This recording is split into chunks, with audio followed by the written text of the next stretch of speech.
5 बेटियों की मां होना कोई मामूली बात नहीं होती। सबसे ज़्यादा मुश्किल तो तब बढ़ती है जब पति ही अपनी बेटियों से नफरत करता है। पहली बेटी पैदा हुई तो ससुराल वालों ने झूठे मुंह मुबारकबाद दी थी, मगर एक के बाद एक बेटियों की पैदाइश से ससुराल वालों ने मेरा जीना मुश्किल कर दिया था। शायद जिस गांव में मैं रहती थी वहां एक पर एक औरत को सम्मान तभी दिया जाता जब वह बेटियों के साथ साथ बेटों को भी मां बने।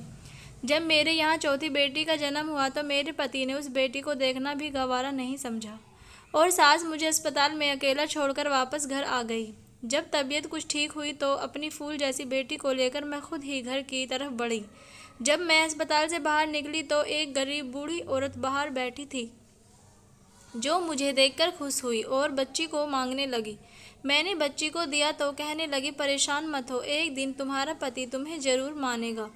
मैं थोड़ा सा मुस्कुराई। घर आते ही मुझ पर मुसीबत टूट पड़ी थी। पति ने मेरा स्वागत थप्पड़ मार कर किया था। सास ने मुझसे मेरी बेटी को लेकर बिस्तर पर पटकने के अंदाज में रखा और कामों को मेरे हाथ में पकड़ा दी। मेरी जेठानी जो 3 बेटों की माँ थी, बात बात पर बेटों की माँ होने का रौब जमाया करती थी। मैं खामोशी से सब्र का घूंट पीती रही। जिंदगी गुजरने लगी। मेरी बच्चियों को बाप और दादी का प्यार नहीं मिला। अक्सर मैं सोचा करती कि बेटियों भी तो भगवान की बनाई हुई होती हैं। सब कुछ भगवान के हाथ में होता है, जिसे चाहे बेटा दे, जिसे चाहे बेटी दे। फिर क्यों इसका कसूर एक औरत को ही ठहराया जाता है। धीरे धीरे समय बीतता गया और मैं एक बार फिर से प्रेग्नेंट हो गई। 4 बेटियों के बाद अब मेरी भी यह राय थी कि अब मुझे भगवान बेटा दे दे ताकि इस बार मैं सास और पति को भर सकूं। सम जैसे जैसे गुजर रहा था, मेरा डर मात मुंबई में काम करता साफ साफ कह दिया, अगर इस बार भी तुमने बच्ची को जन्म दिया तो मैं तुम्हें तलाक दे दूंगा। उनकी इस धमकी से मेरा शरीर कांपने लगा था। मैं पूरा दिन रोती रहती और भगवान से प्रार्थना करती रहती, पर शायद मेरी मुसीबतें अभी ख़त्म नहीं हुई थीं। उस रात अस्पताल में जब मुझे होश आया तो नर्स मेरे सर के पास खड़ी थी। मुझे होश आता देखकर मुस्कुराते हुए बोली, मुबारक हो, आपने एक प्यारी सी बेटी को जन्म दिया है।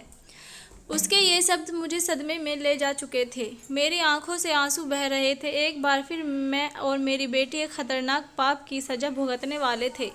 मेरा दिल चाह रहा था कि मेरी सांस यहीं रुक जाए और मैं इस मुसीबत से बच जाऊं, मगर यह मुमकिन नहीं था।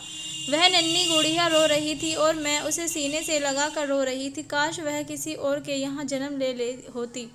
यहाँ बेटे की सूरत मेरी गोद में डाल दी जाती, लेकिन मैं भगवान की राय में राजी थी। यह 5 फूल मुझे मेरी जान से भी बढ़कर थी। मगर अब मैं अपने पति और सास से तंग आ चुकी थी। अस्पताल के बाहर बैठी औरत मेरी हालत देखकर इस बार उसने बच्ची को नहीं मांगा था, बल्कि दुआ देते हुए बोली, भगवान पर से कभी उम्मीद मत छोड़ना, बहुत जल्द तुम्हारे दिन फिर जाएंगे। मैं दिल ही दिल में दर्द की सांस खींचते हुए सर को हिलाई। रात के 8:30 बज चुके थे जब मैं रिक्शे में बैठकर घर तक पहुंची थी। मेरा शरीर कांप रहा था। मैं हिम्मत करके दरवाजे के पास आई। 1 बार 2 बार, यहाँ तक कि 1 घंटा गुजर चुका था, मगर किसी ने आकर दरवाज़ा नहीं खोला। अंदर से मेरी बेटियों के रोने की आवाज़ आ रही थी। अंधेरा हो चुका था, मगर किसी ने भी दरवाज़ा नहीं खोला। मैं भी दरवाजे से टेक लगाए बैठी हुई रो रही थी। आधी रात को मुझे दरवाज़ा खुलने की आवाज़ आई। मैं झट से उठकर खड़ी हो गई। दरवाज़ा मेरी बड़ी बेटी ने खोला था। मैं फ़ौरन अंदर आ गई और उससे लिपट कर रोने लगी। मेरे ना होने पर उन चारों ने ना जाने कौन कौन से जुल्म बर्दाश्त किए होंगे। मेरा पति बेखबर सो रहा था। मैं भी खामोशी से अपनी 5वीं बेटी के साथ कमरे में जाकर सो गई। कमजोरी और थकान से मैं जल्द ही गहरी नींद में सो गई। मेरी आंख तब खुली जब मेरे पति रुपेश ने मुझे बालों से पकड़कर उठाया था। मैं पहली बार उसका गुस्सा देखी थी। मुझे डर लगने लगा था। मुझे ऐसा लगा जैसे मुझे जान से ही मार देगा। रुपेश मुझे घसीटता हुआ कमरे से बाहर लेकर आया। मेरी बेटियां यह देखकर रोने लगीं, जबकि सास उन्हें डांट कर चुप कराने लगी। मेरा पति बोला, किसके कहने पर तुम इस घर में दाखिल हुई हो? मेरे घर के दरवाजे अब तुम्हारे लिए बंद हो चुके हैं। अपनी बेटियों को लो और मेरे घर से निकल जाओ। मेरी सास भी मेरी बेटियों को धक्के देकर घर से निकालने लगी। मैं हाथ जोड़कर उनके कदमों में गिर गई। यह घर ही मेरा सब कुछ था। मैं 5 बेटियों को लेकर आखिर कहाँ जाती? मेरा पति घर से निकल चुका था। मैं बेटियों के साथ वहीं दरवाजे पर बैठी रो रही थी। तभी मुझे सास के चिल्लाने की आवाज़ आई और फिर मेरे पति की आवाज़ सुनकर मुझे कुछ दुर्घटना का एहसास हुआ।